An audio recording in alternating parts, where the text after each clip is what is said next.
когда врачи предлагали, сказали, что если не хотите, мы можем сделать укол, и этого ребенка не будет.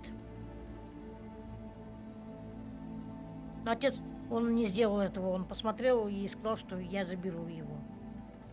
И так я остался жив и остался в семье. Вот, и приезжали военные, забирали этих людей, увозили в какое-то место. И после этого ядерного испытания их привозили обратно.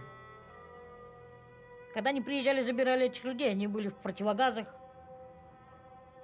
в этих костюмах. Вот, а люди не понимали. И когда они их привозили обратно в свои дома, они давали им по 100 грамм водки,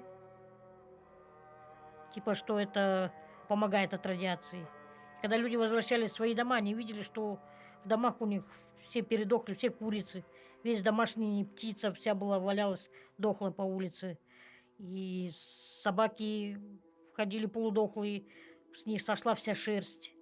Вот, и это было очень для них, конечно, странно все это видеть, но я говорю, это был Советский Союз, это был строй, когда запрещалось что-то говорить.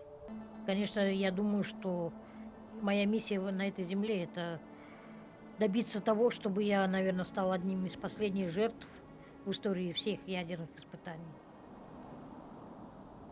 Чтобы больше не повторялось ядерное безумие, люди могли свободно и, наверное, гордостью смотреть в глаза новому поколению, тем детям, которые будут жить после нас.